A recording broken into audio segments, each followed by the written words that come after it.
Hello শিক্ষার্থী বন্ধুরা, তোমাদের সকলকে ক্লাসমার্ক ইউটিউব চ্যানেলে স্বাগত। দেখো, আজকের যে আমাদের ক্লাসটা তোমরা সেটা দেখে বুঝতেই পেরেছো, সেটা হচ্ছে ভোকাবুলারি। ঠিক আছে, এই পার্টটা কিন্তু আমাদের খুব ভালো করে পড়তে হবে। মানে এই পার্ট থেকে কোনো না কোনো এক্সামে তুমি ঠিক কমন পাবে। ঠিক আছে, তো সেজন্য তোমাকে কি করতে হবে, রেগুলার বেসে এই সিনোনিমস, অ্যান্টোনিমস, তারপরে ওয়ান ওয়ার্ড সাবস্টিটিউশন তোমাকে দেখতে হবে। তবেই কিন্তু এই ভোকাবুলারি পার্টে কিন্তু নলেজটা বাড়বে। নাহলে কিন্তু এটা হঠাৎ করে একদিনে তৈরি হবে না। তো তোমরা আমাদের চ্যানেলটাকে সাবস্ক্রাইব করে আমাদের ভিডিওগুলো প্রতিদিন দেখো। আশা করি তোমার ভোকাবুলারিতে অনেকটা ইমপ্রুভমেন্ট দেখা দেবে। ঠিক আছে, এটুকু আমরা আশা করতে পারি। তো চলো আর বেশি দেরি না করে ক্লাসটা আমরা শুরু করি। তো আজকের ক্লাসে আমরা মূলত 10টা প্রশ্ন নিয়ে এসেছি। সেই 10টা প্রশ্ন কিন্তু খুবই ইম্পর্ট্যান্ট আপকামিং এক্সামগুলোর জন্য। ঠিক আছে, তোমরা দেখলেই বুঝতে পারবে কোশ্চেনগুলো কীরকম রয়েছে। দেখো, প্রথম যে প্রশ্ন রয়েছে, বলেছে দ্য জেন্টেলম্যান দেখো হ্যাড পোলাইট ম্যানার্স। মানে বলতে চেয়েছে যে একজন মানে ভদ্রলোক আছেন, জেন্টেলম্যান বলেছে। ঠিক আছে, হ্যাড পোলাইট ম্যানার্স, মানে পোলাইট মানে বুঝতে পারছো খুব ভদ্র, শান্তশিষ্ট। ম্যানার্স মানে আচরণ। ঠিক আছে, তো একজন ভদ্র মানুষের খুব শান্তশিষ্ট আচরণ ছিল। তো প্রশ্ন বলছে দেখো, অপোজিট অফ পোলাইট, মানে পোলাইট শব্দটা যে আছে এর অপোজিট কি হবে। দেখতে পাচ্ছ অপশান রয়েছে কোর্স, একটা আছে গুড, একটা আছে বেস, একটা আছে ডেমোক্রেটিক। তো দেখো এই যে এখানে যেটা সঠিক উত্তর হবে সেটা হচ্ছে তোমার অপশান এতে আছে। দেখো লেখা আছে কোর্স। কেন? দেখো, কোর্সের মানে কি জানো? কোর্সের মানে হচ্ছে বাজে। ঠিক আছে, বা কোর্সের মানেটা হতে পারে খারাপ বা কর্কশ, যাকে আমরা বলি রুড। দেখো RUDE, তোমরা এই ওয়ার্ডটা শুনে থাকবে। রুড মানে কিন্তু খারাপ। ঠিক আছে, যার ব্যবহার কি বলো তো, মানে যেখানে যার ব্যবহারে তুমি সন্তুষ্ট থাকবে না। ঠিক আছে, যে সবসময় উঁচু গলায় কথা বলে, ওটা হচ্ছে রুড, মানে যে জেন্টেলম্যান নয়। ঠিক আছে, তাহলে পোলাইটের অপোজিট হয়ে গেলো আমাদের কোর্স। ক্লিয়ার? তো দেখো, গুড মানে তো ভালো, এটা তো দেখো মিনিং হয়ে গেলো, চলবে না। বেস মানে হচ্ছে, দেখো বেস মানে হচ্ছে ভূমি, বা যাকে বলতে পারি আমরা ঠিক আছে, ভূমি বলা যায় বেস মানে। আর ডেমোক্রেটিক বুঝতে পারছো, গণতন্ত্রের কথা বলছে, এটা অন্য জিনিস। তাহলে আমাদের সঠিক উত্তর হয়ে গেলো অপশান এতে আছে কোর্স। আশা করি বুঝতে পেরেছ। চলো দেখো নেক্সট প্রশ্ন। দেখো নাম্বার 2 কী বলেছে, বলেছে অপোজিট ওয়ার্ড, মানে অপোজিট মানে কী বলো তো, উল্টো। ঠিক আছে, বিপরীত শব্দ অফ ক্লান্ডেস্টাইন। এটা কিন্তু প্রচণ্ড ইম্পর্টেন্ট, তোমরা কিন্তু VVI দিয়ে রাখতে পারো, বা এটা তোমরা স্ক্রিনশট নিয়ে রাখতে পারো। এটা কিন্তু খুবই ইম্পর্ট্যান্ট আপকামিং এক্সামের জন্য। ঠিক আছে, সামনের যে কোনো এক্সামে তোমরা কিন্তু এরা কিন্তু পেয়ে যেতে পারো। তো চলো দেখো, ক্ল্যান্ডেস্টাইন এর মানে কি জানো? এর মানে হচ্ছে কোনো যদি অবৈধ জিনিস থাকে, ঠিক আছে, আর সেটাকে যদি কেউ লুকিয়ে রাখে, ঠিক আছে, বা বুঝতে পারছো গুপ্তভাবে কোনো জিনিসকে রাখে, সেটাই হচ্ছে ক্ল্যান্ডেস্টাইন। ওকে, তো দেখো অপোজিট, তাহলে দেখো এটা আমরা বলতে পারি যে কোনো কিছুকে আমরা বলি কেপ্ট সিক্রেট বা সিক্রেটলি। ঠিক আছে, মানে গোপন করে রাখা কোনো কিছুকে। ঠিক আছে, যেটা কিন্তু ইললিসিট। ইললিসিট মানে বুঝতে পারছো অবৈধ। তো অবৈধ জিনিসকে তুমি যদি লুকিয়ে রাখো, ওটাই হচ্ছে ক্ল্যান্ডেস্টাইন। তো দেখো অপশন কি আছে, দেখো অ্যাব্রাপ্ট, এর মানে হচ্ছে কী বলতো, হঠাৎ। দেখো ইললিসিট মানে হচ্ছে অবৈধ, আর ওপেন মানে হচ্ছে খোলামেলা, আর ওয়ারি মানে হচ্ছে সাবধান। দেখো এটার মানে হচ্ছে গোপন, তাহলে নিশ্চয়ই এর যে উল্টো চেয়েছে আমাকে, তাহলে সেটা হবে কি, খোলামেলা। তা দেখো অপশান সিতে আছে ওপেন, তাহলে ওপেন হয়ে যাবে আমাদের সঠিক আনসার। ঠিক আছে, তো এই যদি তোমরা অপোজিট কথাটাকে না খেয়াল করো, তোমরা যদি শুধুমাত্র ক্ল্যান্ডেস্টাইন কথাটাকে দেখেই তুমি যদি উত্তর মারতে চাও, অনেকে কিন্তু ইললিসিট মেরে দিতে পারো আবার। ঠিক আছে, তো তোমাকে একটু খেয়াল রাখতে হবে, এখানে উত্তর চেয়েছে অপোজিট মানে বিপরীত, তাই একটু ভেবেচিন্তে আনসারগুলো করবে। তো আশা করি বুঝতে পেরেছ, আমাদের সঠিক উত্তর হলো অপশান সি ওপেন, মানে খোলামেলা। আর যেটা ক্ল্যান্ডেস্টাইন সেটা হয়ে গেল কোনো অবৈধ জিনিসকে লুকিয়ে রাখা, ঠিক আছে, গোপন রাখা। ওকে, আশা করি তুমি ব্যাপারটা বুঝতে পেরেছো। তো চলো আমাদের নেক্সট প্রশ্ন কি রয়েছে। দেখো নাম্বার 3 কি বলেছে, select the incorrectly spelled word, মানে কোন ওয়ার্ডটাতে বানানটা ভুল আছে। তো দেখো অপশান এতে দেখো লেখা আছে অ্যাকুইসেন্স, দেখো অপশান বিতে আছে অ্যালিয়েনেট, অপশান সিতে আছে বেলিজারেন্ট, আর অপশান ডিতে আছে সাবোটাজ। তো এবার বলতে হবে কোন বানানটা ভুল দেওয়া আছে। তো দেখো এখানে যতগুলো ওয়ার্ড আছে সবগুলো ওয়ার্ড কিন্তু বেশ সুন্দর ওয়ার্ড, ঠিক আছে। তো এই ওয়ার্ডগুলোর মধ্যে তোমাকে দেখতে হবে কোন ওয়ার্ডটাতে, ঠিক আছে, বানানটা ভুল দেওয়া আছে। তো এই সমস্ত ওয়ার্ডগুলো যেহেতু একটু তোমাদের জন্য নিউ, তাই একটু এই ওয়ার্ডগুলো কালচারে রাখতে হবে। তো আমি প্রথমে যেমন অপশান সিতে দেখতে পাচ্ছি বেলিজারেন্ট। তো দেখো বেলিজারেন্ট মানে কি বলো তো, এটার মানে হচ্ছে এটাকে বলতে পারি আমরা যুদ্ধমান, মানে লিখছি দেখো যুদ্ধমান, এর মানেটা হচ্ছে কোনো যুদ্ধের ব্যাপারে একটা ইঙ্গিত দিচ্ছে, ঠিক আছে, মানে যুদ্ধমুখী মারমুখী, এটা হচ্ছে বেলিজারেন্ট, বা এটাকে আমরা বলি বেলিকোস, ঠিক আছে। দেখো যেটা বলছে এলিনেট, এর মানে কি জানো, এর এলিনেট মানে হচ্ছে কোনো কিছুকে হস্তান্তর করে দেওয়া। জিনিসটা কীরকম, ধরে নাও, বলছি দেখো ধরে নাও এরকম যে তোমার কোনো প্রপার্টি আছে, ঠিক আছে, তো তোমার কোনো হতে পারে কোনো ভূমি সম্পত্তি। তো তুমি তোমার যে ভূমি সম্পত্তি তুমি যদি কারোর নামে হস্তান্তর করে দাও, কীভাবে, স্বেচ্ছায় নয় কিন্তু, তোমার ওপর ধরে নাও কোনো বিচারের রায়ে, বা তুমি ধরে নাও একটা শত্রু ভাবাপন্ন, ঠিক আছে, মন নিয়ে, ঠিক আছে, মানে ইচ্ছাই নয়, তুমি কোনো ঝগড়া হয়ে গেল, তোমাকে ধরে নাও ঝগড়া হওয়ার পরে তুমি এবার ওটাকে জমিটাকে কোনো শত্রু বা তোমার যে অ্যান্টাগনিস্ট, তোমার যে বিরোধী পক্ষ, তুমি তাকে তার নামে হস্তান্তর করে দিলে, এইটাকে বলে এলিনেট। আর যেটা বলছে দেখো অ্যাকুইসেন্স, তো অ্যাকুইসেন্সের মানে হচ্ছে একটা সম্মতি, ঠিক আছে, এটাকে বলছে সম্মতি বা মৌন সম্পত্তি বলছে, এটাকে মৌন সম্মতি। আর যেটা দেখো এই তিনটে বানান কিন্তু ঠিক আছে, একমাত্র বানান ভুল আছে কোথায়, অপশান ডিতে। দেখো সাবোটাজ বানানটা হচ্ছে এস এ, এখানে একটা বি হবে, ওকে, SABOTAGE, এটা হচ্ছে সঠিক বানান, আর এই বানানটা হচ্ছে ভুল। তাহলে আমাদের অপশান ডি হয়ে গেল সঠিক আনসার। আশা করি বুঝতে পেরেছ। তো দেখো এবার তুমি যদি বলো সে এটার মানে কি, স্যাবোটেজের মানেটা কি। তো দেখো স্যাবোটেজের মানেটা হচ্ছে অ্যাকচুয়ালি কোনো কিছুকে মানে ধ্বংস করে দেওয়া, ঠিক আছে, বা একে আমরা বলি অন্তর্ঘাত, ঠিক আছে, মানে ভেতরে আঘাত, বা যাকে বলি আমরা কোনো কিছু নাশ করে দেওয়া, ধ্বংস করে দেওয়াটা হচ্ছে স্যাবোটাজ। তো এটা হচ্ছে সঠিক বানান। যেটা দেখছো ডিতে ডবল বি কিন্তু হবে না, এটা মোস্ট ইম্পর্ট্যান্ট কোশ্চেন, পরীক্ষায় কিন্তু আসতে পারে, দেখে নিও। ওকে, চলো তাহলে আমাদের সঠিক উত্তর অপশান ডি, ঠিক আছে, কেন ডি এর বানানটা ভুল ছিল। চলো নেক্সট প্রশ্ন দেখো নাম্বার 4 কী বলেছে। দেখো 4 বলেছে চেঞ্জ দ্য ভয়েস, ভয়েসটাকে চেঞ্জ করতে হবে। দেখো লেখা আছে one should keep one's word, এখানে ওয়ার্ড মানে বলতে চেয়েছে প্রমিসকে, ঠিক আছে, একজনের প্রমিসকে সবসময় মানে রাখা উচিত, কেউ কারোর সাথে প্রমিস করলে সেটাকে রাখা উচিত। তো তোমরা জানো যখন আমরা ভয়েস চেঞ্জ করি তখন আমরা কী করি, যেটা অবজেক্ট থাকে সেটা কী করি, সাবজেক্ট বানাই, আর যেটা সাবজেক্ট সেটা কী করি, অবজেক্ট বানাই, ঠিক আছে। আর শুড আছে, এর একটা মোডাল ভার্ব, তাহলে কী হবে, শুড বি হয়ে যাবে। আর কিপটা যেহেতু ভার্ব, এর থার্ড ফর্ম হবে, মানে হবে শুড বি কেপ্ট।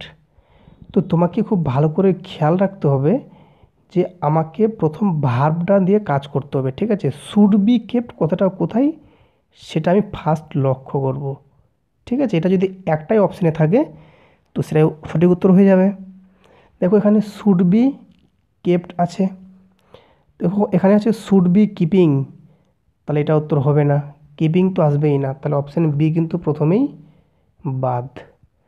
দেখো এখানে লেখা আছে one's word has to be kept, দেখো হ্যাজের কোনো গল্প এখানে নেই, দেখো এখানে ছিল শুড ছিল, কিপ ছিল, মানে উত্তর হবে শুড বি কেপ্ট। তাহলে এটা কিন্তু অপশান সিও বাদ। হ্যাজ টু বি কেপ্টের কোনো গল্প নেই, তাহলে এটাও বাদ। দেখো এখানে কিন্তু শুড বি কেপ্ট আছে, তাহলে হতে পারে এ আর না হলে ডি। কিন্তু ভালো করে দেখো, এই যে ওয়ান্স ওয়ার্ডটা আছে এটা তো অবজেক্ট ছিল, দেখো এটাকে সাবজেক্ট বানিয়েছে। আর দেখো ওয়ানটা ছিল সাবজেক্ট, তাহলে এদিকে বাই ওয়ান হওয়া উচিত ছিল, এখানে বাই আস দিয়েছে, তাহলে এটা ভুল আছে। তাহলে তাহলে অপশান ডিও কিন্তু ভুল। তাহলে একমাত্র থাকলো বেঁচে অপশান এ, অপশান ই হবে সঠিক। দেখো এখানে কিন্তু এরা কিন্তু বাই ওয়ান দেয়নি, কিন্তু প্রথমে দেখো ওয়ান্স ওয়ার্ডটা লেখেনি, মানে এরা সাবজেক্ট এবং অবজেক্টটাতে দুটোতেই কিন্তু চেঞ্জেস নিয়ে এসছে। তো এবার মনে রাখবে এই সমস্ত বাক্যের ক্ষেত্রে যখন ওয়ান দিয়ে শুরু হবে বা ধরে নাও এভরিবডি দিয়ে শুরু হবে, তখন কিন্তু ওগুলো আমরা মানে যখন চেঞ্জ করব তখন আমরা কিন্তু অবজেক্টের জায়গায় বাই দিয়ে ওটা আর লিখবো না। ঠিক আছে, আশা করি বুঝতে পেরেছ। তো সঠিক হলো আমাদের অপশান এ। দেখো নেক্সট প্রশ্ন দেখো নাম্বার 5, বলছে right down the synonym of paucity. দেখো সিনোনিম মানে হচ্ছে সমার্থক, ঠিক আছে, সমার্থক মানে হচ্ছে সমান অর্থ দেবে যে, ওটাই তো সমার্থক, মানে সম প্লাস অর্থ মানে সমান অর্থ দেবে, মানে একই মানে থাকবে। সোজা কথায় বললে মানে চেয়েছে, পসিটির বাংলা মানে হচ্ছে অভাব, ঠিক আছে, বা ঘাটতি, যাকে বলি ল্যাক।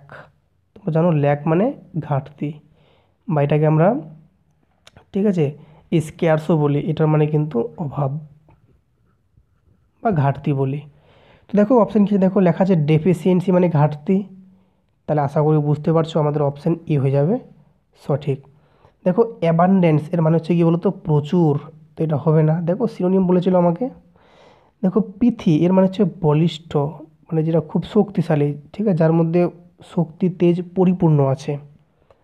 পেডান্টিকের বাংলা মানে হচ্ছে গোড়া, মানে ধরে নাও যে যে খুঁত খুঁত টাইপের লোক হয়, ঠিক আছে, যে সবসময় নিজের জ্ঞানটাকে শো করে, ও হচ্ছে পেডান্টিক। তো এখানে সঠিক উত্তর আশা করি বুঝতে পেরেছো, আমাদের অপশান এতে আছে ডেফিসিয়েন্সি, এর বাংলা মানে হচ্ছে ঘাটতি, পসিটির মানেও কিন্তু ঘাটতি, এই হচ্ছে সঠিক। ওকে, নেক্সট দেখো নাম্বার 6 কী বলেছে, right down the synonym of perpetual. আবার দেখো সেম বলেছে, সিনোনিম মানে সমার্থক, মানে চেয়েছে কার, পারপেচুয়াল। দেখো পারপেচুয়ালের মানে হচ্ছে চিরস্থায়ী, ঠিক আছে, কী বললাম মানে এটার চিরস্থায়ী।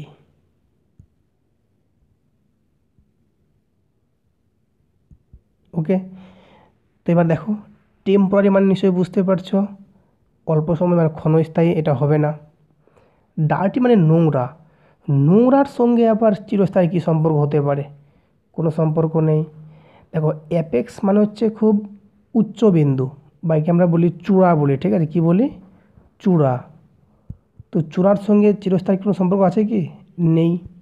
দেখো পেরিনিয়াল এর মানে হচ্ছে, পেরিনিয়ালের মানে হচ্ছে যেটা চিরস্থায়ী বা বহু বর্ষজীবী বলি আমরা, সেটাকে হচ্ছে পারপেচুয়াল, ঠিক আছে, বা দীর্ঘস্থায়ী, লং টাইম যেটা থাকে, ঠিক আছে। তাহলে আমাদের অপশান সি হয়ে গেল সঠিক, পেরিনিয়াল। ওকে, তো দেখো নেক্সট প্রশ্ন দেখো কী বলেছে, দেখো ভালো করে, অ্যান্টোনিম অফ ইন্ট্রাপিড। দেখো বলছে ইন্ট্রাপিডের অ্যান্টোনিম কি। দেখো অ্যান্টোনিম মানে হচ্ছে বিপরীতার্থক শব্দ, মানে উল্টো চেয়েছে আমাকে, ঠিক আছে। তো ইন্ট্রাপিড মানে কি, দেখো এটা খুব ভালো শব্দ, খুবই ইম্পর্ট্যান্ট, তোমরা কিন্তু মার্ক করে রাখবে, ঠিক আছে, এগুলো কিন্তু ইম্পর্টেন্টগুলো আমি নিয়ে এসেছি শুধুমাত্র। তো ইন্ট্রাপিড মানে হচ্ছে ফিয়ারলেস, যার মধ্যে কোনো ভয় থাকে না, ঠিক আছে, যার মধ্যে খুব সাহস থাকে। ওকে, একদম ভয়শূন্য ব্যক্তি, যে খুবই সাহস, উচ্চ সাহস, ওকে বলি ইন্ট্রাপিড। এবার অপশান দেখো, তাহলে আছে গ্রিড এর মানে হচ্ছে লোভী। দেখো লোভীর সাথে কিন্তু যে ব্যাপারটা হচ্ছে যার সাহস বেশি, মানে সাহসী, কোনো সম্পর্ক কিন্তু নেই, তাহলে এটা হবে না। দেখো আমাকে বলেছে অ্যান্টোনি মানে উল্টো, দেখো এখানে আছে ইন্টারভিউ মানে ভয় শূন্য, তাহলে কী হবে নিশ্চয়ই এখানে, তাহলে কী হবে যে ভয় পাই। দেখো এই যে বলেছে কাইন্ড মানে হচ্ছে দয়ালু, ঠিক আছে। তো এটার সঙ্গে সম্পর্ক আশা করি নেই, ঠিক আছে। তারপরে দেখো লেখা আছে মিক। দেখো মিকের বাংলা মানে হচ্ছে বিনম্র, খুব ভদ্র, ঠিক আছে, যে খুব নিচু গলায় কথা বলে, শান্ত শিষ্ট, ওকে বলি আমরা মিক। আর দেখো যেটা ইন্ট্রেপিড, যে খুব সাহসী, ঠিক আছে, যে এগিয়ে আসে। আশা করি বুঝতে পারছো ব্যাপারটা। তো দেখো মিক মানে কিন্তু বিনম্র হয়ে যাচ্ছে। আর যেটা হচ্ছে সাই, SIJ, সাই, এর মানে কি বলতো দীর্ঘশ্বাস। মানে মানুষ যখন খুব ক্লান্ত হয়ে যায়, তো মানুষ ক্লান্ত হয়ে কিন্তু একটা দীর্ঘ শ্বাস নেই, সেটাকে বলছে সাই। তো আশা করি বুঝতে পারছো। তাহলে এটা যে উল্টো হয়ে যাবে, দেখো সাহসের উল্টো হয়ে যাবে, যে খুব চুপচাপ শান্ত ভদ্র, মানে যে একটু লাজুক টাইপের। তাহলে সঠিক হয়ে যাবে অপশন, দেখো শীতে আছে মিক। মিকে মানে বিনম্র, মানে কি এখানে বিনম্র মানে বলতে চেয়েছে খুব লাজুক টাইপের, ঠিক আছে, যে ভয় পায় একটু। আশা করি বুঝতে পেরেছো। দেখো অপশন, এবার দেখো নেক্সট বলেছে 8 নম্বরে, সিনোনিম অফ পারস্পিকিউয়াস। দেখো সিনোনিম মানে কি সমার্থক, মানে একই মানে থাকবে। দেখো পারস্পিকুয়াস মানে হচ্ছে খুব স্বচ্ছ, ঠিক আছে, যেটা খুব ক্লিয়ারলি ভিজিবল। এটাও কিন্তু খুব ইম্পর্ট্যান্ট, তোমরা মার্ক করে রাখবে, ঠিক আছে। তো দেখো সেকুলার মানে কি বলতো, সেকুলারের মানে হচ্ছে ধর্মনিরপেক্ষ। যেমন আমাদের দেশ একটা সেকুলার কান্ট্রি, তাই এটা অপশন হবে না, কোনো সম্পর্ক নেই। দেখো টার্বিড, এর মানে হচ্ছে অশান্ত, ঠিক আছে, কোনো জিনিসকে কি হয় অশান্ত। টার্জিড মানে কি কোনো কিছুর মধ্যে রস স্ফীত, ঠিক আছে, রস মনে করো পরিপূর্ণ আছে। যেমন ধরো নাও গাছের পাতা, ওর মধ্যে রসে পরিপূর্ণ আছে, তো ওটা আমরা বলি টার্জিড বলতে পারি। টার্বিড মানে কি অশান্ত, কীরকম ধরো নাও কোনো একটা প্লেন আকাশে মনে করো একটু কেঁপে উঠলো, বা ধরে নাও প্লেনের মধ্যে একটা কম্পন সৃষ্টি হয়েছে, ওটাকে বলো টার্বিড। আর যেটা দেখো লুসিড, এটার মানে হচ্ছে ক্লিয়ার, যেটা একদম স্পষ্ট দেখা যায়, স্বচ্ছ পরিষ্কার চকচক। তাহলে দেখো লুসিড মানে যেমন পরিষ্কার, দেখো পারস্পিকুয়াস মানে কি স্বচ্ছ, তাহলে বি হয়ে যাচ্ছে আমাদের সঠিক। আশা করি বুঝতে পেরেছো। চলো দেখো নেক্সট 9 বলেছে, what a lovely dash of music. বলছে কি একটা সুন্দর গান, ঠিক আছে। এবার বলতে হবে এখানে ড্যাশে কি বসবে, পিস নাকি টোন নাকি সাউন্ড নাকি পার্ট। ম্যাক্সিমাম ছেলে কি করবে, যেহেতু মিউজিক দেখতে পাবে, অনেকে হয়তো ভাববে সাউন্ড হতে পারে, অনেকে ভাবতে পারে, কিন্তু সাউন্ড হবে না। আবার অনেকে ভাবতে পারে যেহেতু মিউজিক আছে মানে গানের কথা বলেছে, তাহলে টোন হতে পারে, টোনটাও হবে না। তাহলে থাকছে পরে পিস এবং পার্ট। দেখো এখানে বলছে এ লাভলি, মানে একটা খুব সুন্দর, কি বলতো গানের, আমি বলতে পারি একটা সুন্দর গান, মানে একটা সিঙ্গেল গানকে বলেছি। তাই এখানে সঠিক যেটা আমরা বোঝাতে পারবো সেটা হচ্ছে পিস, ঠিক আছে। আমরা কিন্তু বলেই থাকি what a lovely piece of music, কি সুন্দর একখানা গানের একটা পিস, তাই না। আমরা কিন্তু পার্ট বলতে পারবো না, ঠিক আছে। তাহলে আমাদের সঠিক হচ্ছে অপশান এতে পিস। খুবই ইম্পর্ট্যান্ট, খাতায় লিখে রেখো। ওকে, নেক্সট নাম্বার 10 বলেছে, এটা আশা করি প্রত্যেকে পারবে, এটা আমি তোমাকে হোমওয়ার্ক দিচ্ছি, ঠিক আছে। তোমাকে তো আমি একটু বলে দিচ্ছি, এটা কিন্তু খুবই ইম্পর্টেন্ট, তোমরা একটা কমেন্টে জানাও। He dared not look me dash my face, মানে সে আমার ফেসের দিকে তাকাবার সাহস পায়নি বা সাহস পায় না, ঠিক আছে। তো দেখো আমার ফেসের দিকে, তো দিকে হলে কি হয় তুমি একটু আশা করি একটু বুদ্ধি লাগালেই পারবে, কোনটা হতে পারে, অ্যাট হতে পারে নাকি ইন নাকি টু নাকি অন। যেটা হবে সেটা তুমি কমেন্টে লিখে জানাবে, ঠিক আছে। তো এই ছিল আমাদের ক্লাস। তোমাদের ক্লাসটা কেমন লাগলো তোমরা কিন্তু অবশ্যই লাইক করে ক্লাসটাকে আমাদের জানাবে, ঠিক আছে, এবং কমেন্টের মাধ্যমে তোমরা ফিডব্যাক দেবে এবং ফ্রেন্ডসদের মাঝে শেয়ার করবে। আর আমাদের চ্যানেলে যদি নতুন দর্শক হয়ে থাকো তাহলে কিন্তু অবশ্যই আমাদের চ্যানেলটি সাবস্ক্রাইব করে দিও এবং পাশে থাকা বেল আইকন অবশ্যই প্রেস করে দিও, যাতে তুমি সবার আগে নোটিফিকেশান পেয়ে যাও এবং এরকম ক্লাসগুলো তুমি পেতে পারো। ওকে, তো সবাইকে ধন্যবাদ ভিডিওটি দেখার জন্য।